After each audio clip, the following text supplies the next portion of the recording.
El 16 de septiembre, se conmemora a una de las más célebres mártires de todos los tiempos.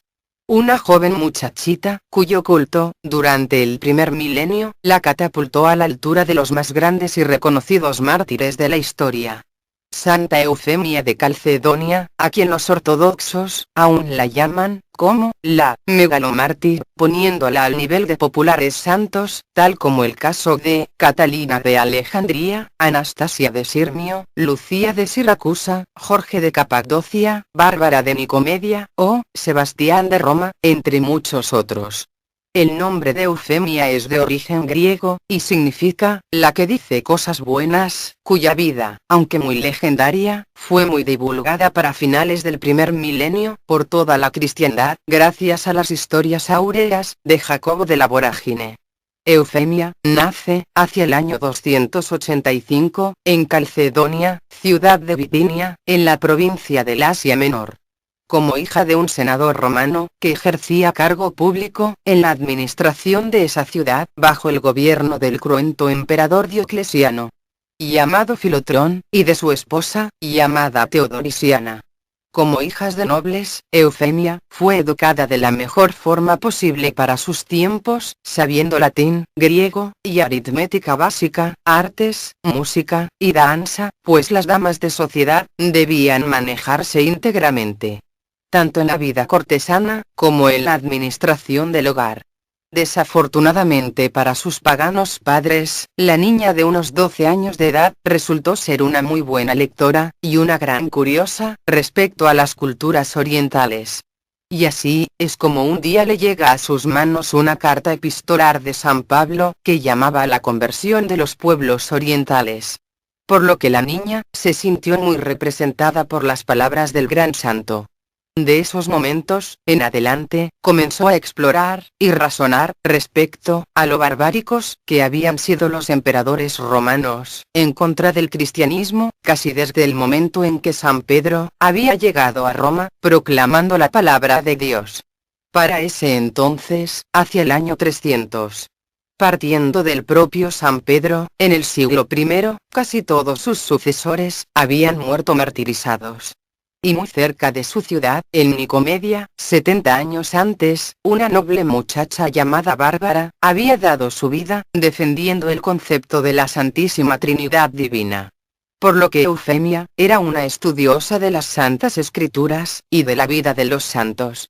Esto motivó a la jovencita, para buscar la comunidad cristiana que se reunía en los suburbios de su ciudad, transformándose, inmediatamente, en una gran misionera de la fe, gracias a los conocimientos obtenidos desde el Nuevo Testamento.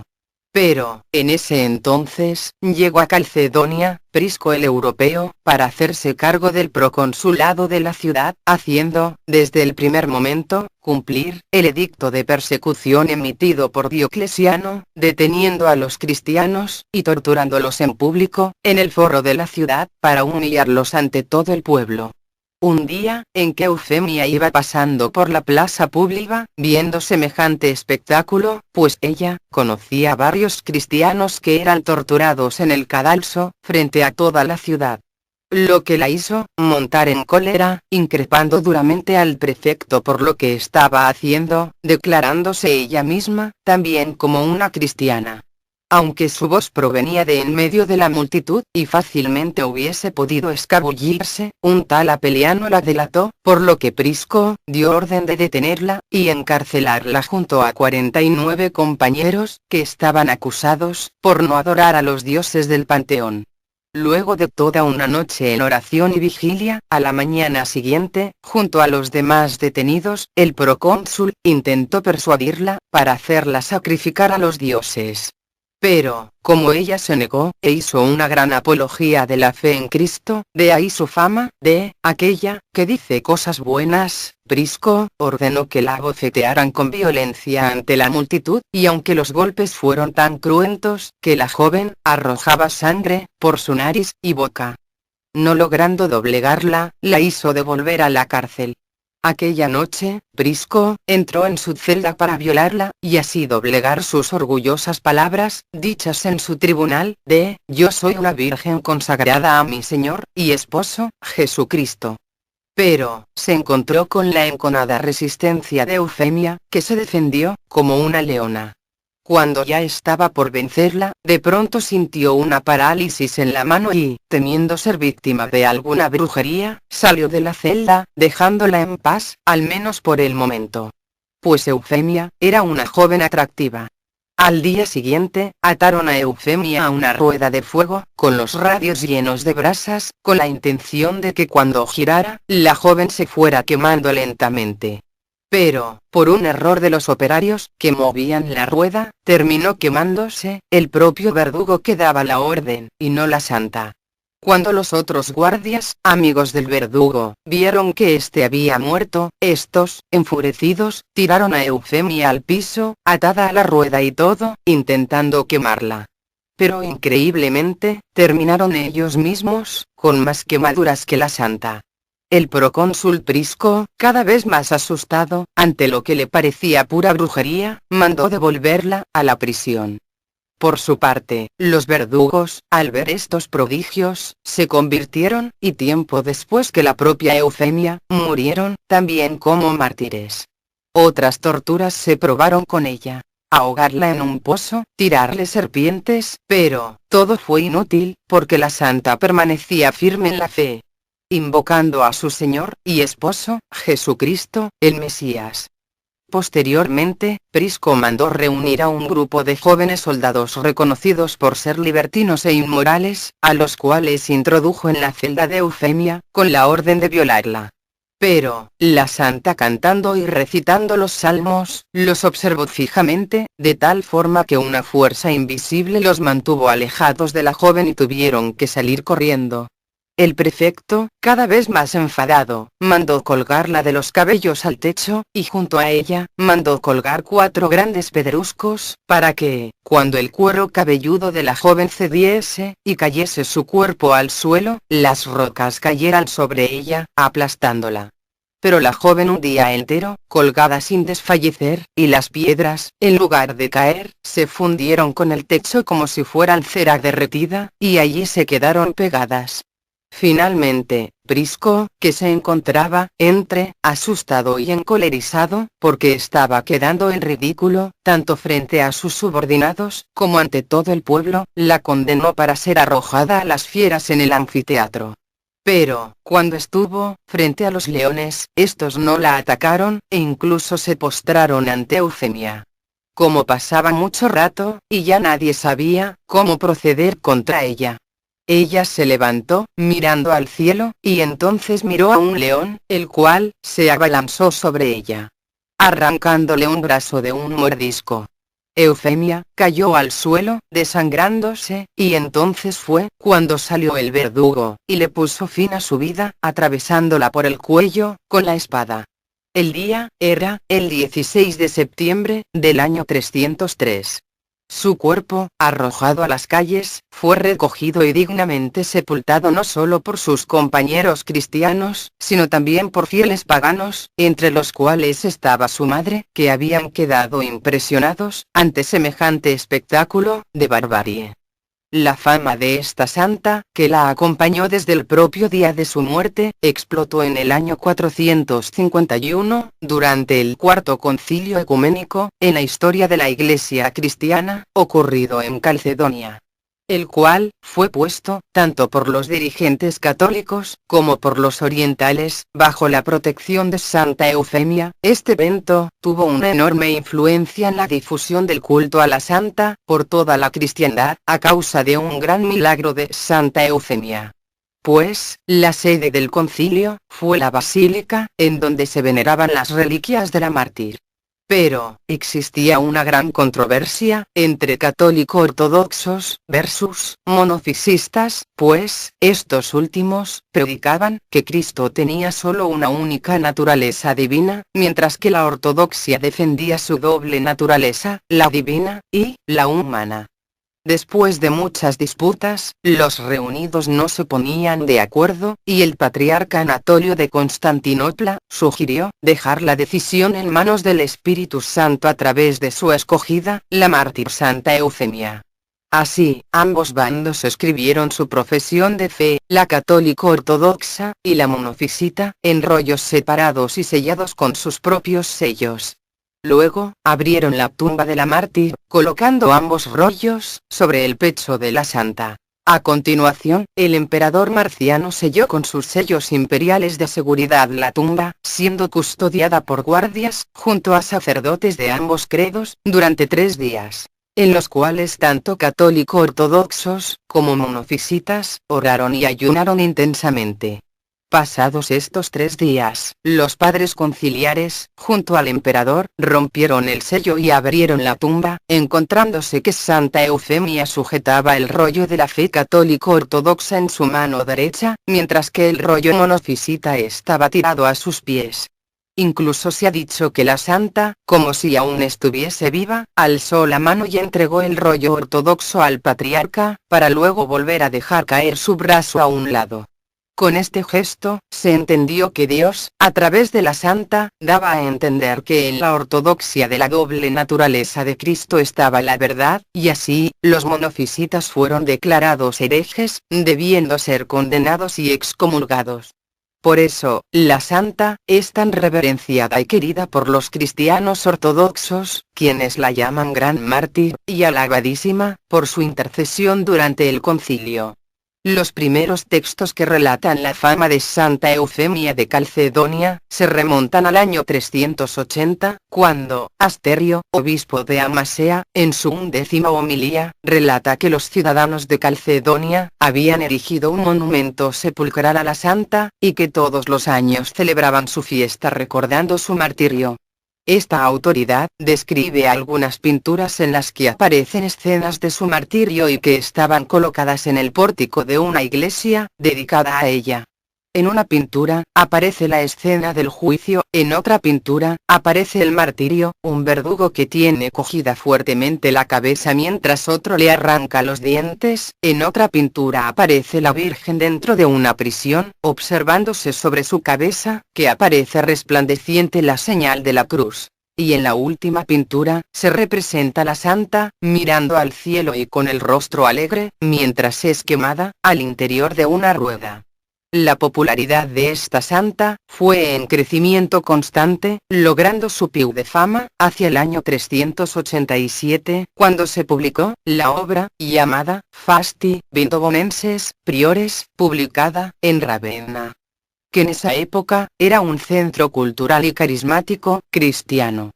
Hacia el año 390, es San Victricio, obispo de Rouen, quien destaca la valentía y la virginidad de Santa Eufemia, que enfrentó con gran fortaleza el fuego y los golpes. Hacia el año 395, Evagrio llega a decir que era normal que del sepulcro de la santa emanase habitualmente un líquido sanguinolento, que se repartía por todo el mundo cristiano, como reliquia de la santa. Esto podría explicar el por qué existen tantas reliquias de la santa, incluso con anterioridad al concilio de Calcedonia. Por ejemplo, en Milán, el 9 de mayo del año 395, San Ambrosio dedica la Basílica Apostolorum in Porta Romana, poniendo en el altar reliquias de la santa. Luego, este mismo santo, también en Milán, el 27 de noviembre del año 397, consagra otra basílica, en donde también pone reliquias de la santa. Para fines del siglo IV, también habían otras iglesias dedicadas a la santa, en Aquileia, y, en Nola. Mientras que en el año 390, en Rouen, San Victricio, consagra unas reliquias en favor de la santa. Pero también, existían santuarios dedicados a la santa, en Rávena, en donde habían dado sermones acerca de la vida de esta mártir, San Pedro Crisólogo, y antes que él, el obispo Maximiano, hacia el año 550. En el año 493, es el mismísimo Papa Gelasio, el que consagra una basílica a la santa, en Tívoli. En el año 568, el patriarca oriental, Elías, dedicó una capilla en honor a la santa, en Aquileia. Por ello, se relata la gran popularidad de esta santa, porque, de ella se sabe, que era venerada, por toda Italia, y en gran parte del Oriente. Para el año 590, se reconoce santuarios dedicados a esta santa, en las ciudades de Piacenza, pero también en Pavía, en Tortona, Brescia, Verona, Boloña, Rávena, Faenza, y por supuesto, en Roma. Para el siglo VI, se conoce de una basílica dedicada a la santa, en Antioquía, también, en Constantinopla, en donde existían 4 iglesias, dedicadas a Eufemia. Pues, cuando Calcedonia fue invadida por los persas, allí llegó los restos de Eufemia, la emperatriz Irene en el año 796, y allí siguen, en el fanar del patriarcado ecuménico. Para fines del primer milenio, su culto se extendía incluso hasta Istria, en Croacia. La gran diversidad de culturas, en que se asentaba la fama de Eufemia de Calcedonia, hizo que se la conmemorara en varias fechas. Siendo la festividad más popular, en honor a la santa, el día 16 de septiembre, la cual es una de las más concordantes y antiguas, tanto en Oriente como en Occidente. Porque todos la celebran ese mismo día. Ya sea en el martirologio jeronimiano, en el calendario de Cartago, el calendario de Nápoles, el calendario de Osirinco, en el sinoxario constantinopolitano, en el sacramentario de Verona, el sinoxario palestinense, y en el sacramentario gregoriano. Solo el martirologio siríaco pone otra fecha, mientras que el sacramentario gelasiano también la celebra el 13 de abril. Sin embargo, es el 11 de julio, la fecha en que tuvo lugar el famoso milagro de la santa durante el concilio de Calcedonia, y eso mismo hace que los ortodoxos la veneren aparte en ese día, solo por el milagro en sí. Hay también muchas apariciones de esta santa. Pero, una de las más recordadas, ocurrió en el siglo XX. El 11 de julio del año 1974, cuando un anciano monje, llamado Paisio, a quien algunos obispos habían pedido consejo para ayudar con un problema teológico, en la Iglesia Ortodoxa. El anciano Paisio rezó a la mártir, Eufemia de Calcedonia, pidiendo su ayuda, y un tiempo después, cierto día, a las 9 de la mañana, se encontró con que llamaban a la puerta de su celda, y cuando preguntó quién era, una voz femenina le respondió: «Soy yo, padre. Soy Eufemia». «¿Qué Eufemia?». A continuación vino un silencio elocuente, y cuando preocupado, Paisio volvió a preguntar quién era, ella dijo otra vez: «Eufemia, a la que andas buscando». El monje se asustó tanto que no abrió la puerta, y al oír unos pasos que se alejaban, abrió, y no vio nada. Al retroceder, se llevó otro susto de muerte, pues encontró a una mujer, vestida con hábito de monja ortodoxa, dentro de su celda, postrada ante un icono de la Santísima Trinidad. Paisio, temiendo que fuese un demonio o alguna aparición maligna, farfulló entonces: «Di gloria al Padre, al Hijo y al Espíritu Santo». Ella repitió sus palabras con toda claridad, y entonces Paisio se postró ante ella y la veneró, reconociéndola como la santa que había invocado. Luego, se sentó junto a ella y habló como quien habla con un conocido, exponiéndole sus dudas y problemas. Ella resolvió y aconsejó de acuerdo a lo que él le pedía, y por último, Paisio se atrevió a decirle: «Me gustaría que me dijeras cómo pudiste soportar tu martirio». Su respuesta fue: «Padre, si hubiese sabido antes cómo sería la vida eterna, y la belleza celestial que las almas disfrutan al estar junto a Dios, hubiese pedido de todo corazón que mi martirio durase para siempre, porque eso no fue nada comparado con los regalos de la gracia divina». Otra aparición, muy famosa, ocurrió el 14 de abril del año 1410, en Antequera, España, lo que le valió el patronazgo de esa ciudad. En esa oportunidad, Santa Eufemia se le apareció al infante don Fernando, que iba a conquistar el territorio a los mozárabes. Él la vio como una humilde doncella del pueblo, rodeada de leones. Ella se le acercó, y, como lo viera atribulado y preocupado por la lucha que se iba a iniciar, le tranquilizó, diciendo: «No temas. Que salga el sol por Antequera, y que sea lo que Dios quiera», dándole a entender que no debía angustiarse por nada, ni por el combate, ni por lo que iba a hacer, pues al final